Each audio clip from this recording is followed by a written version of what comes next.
अस्सलाम वालेकुम। मैं डॉक्टर इजाज़ अंजम हूँ। अल्हम्दुलिल्लाह अब स्टेम सेल के विक्टिम जो है, जो पाकिस्तान में लाहौर और सरगोदा में जो ट्रीटमेंट हो रही है, उसके विक्टिम अब आगे आना शुरू हो गए हैं।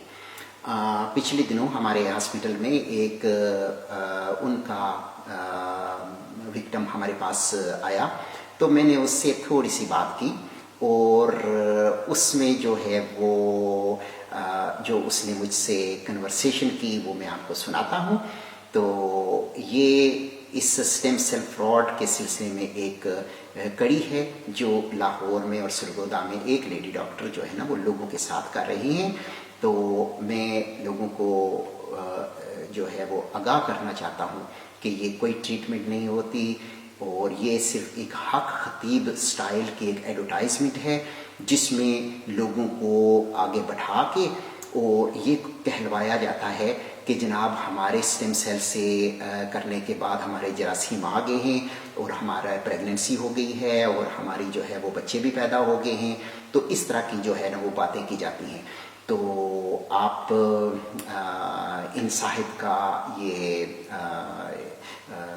बातें सुने और अपने आप को और एजुकेट करें। थैंक यू, खुदा हाफिज़। जी अस्सलाम वालेकुम। मेरा नाम मोहम्मद यकूब है, मेरा गुजर खान से तल्लक है। तो मेरी शादी को तकरीबन 15-16 साल हो गए थे। तो मेरे घर बच्चा नहीं था। तो मुझे पता चला कि डॉक्टर शाहिदा शाह मादमा साहब वो इस बारे में ट्रीटमेंट कर रही हैं। तो उनका सरगोदे में भी हॉस्पिटल है और लाहौर में भी। तो फेसबुक पे हमने इनकी वीडियो वगैरह देखी थी। तो हमने कहा यार मैंने वीडियो देखी थी रमजान शरीफ में, जो रमजान शरीफ गुजर गया। तो इन्होंने रमजान पैकेज लाया था, तो हम वहाँ पे इनके पास चले गए।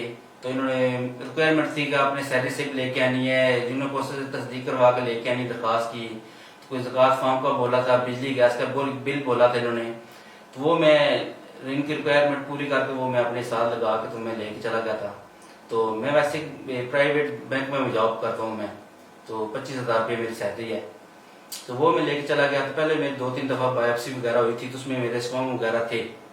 तो इन्होंने देखा, इनका यार आपके 0 स्पर्म है, तो आपको तो नहीं, आपका स्टेम सेल हम करेंगे। तो मैं कहा आप डॉक्टर आप बेहतर जानते हैं, मैं तो मैं तो मरीज था, मुझे इस चीज़ को पता नहीं था जी क्या करना है क्या नहीं करना है। तो इन्होंने कहा हम आपका स्टेम सेल करेंगे। इन्होंने मेरा स्टेम सेल किया। बायोप्सी के होते मेरे पहले 2 बायोप्सी थी, उसके बावजूद इन्होंने मेरा स्टेम सेल किया। ठीक है। आया इन्होंने क्या किया कि स्टेम सेल की इन्होंने फीस जो होगा आपने बोला है कि आप इसका 80,000 रुपया फीस बनती है। तो आप ऐसे करें, आप ऐसे करेंगे आपको हाफ पेमेंट दे दें। 48,000 रुपये मुझसे इन्होंने लिया था। वो बिल मेरे पास पड़े हुए हैं, सब कुछ जो रिकॉर्ड इन्होंने दिया है बिल वगैरह को मेरे पास है।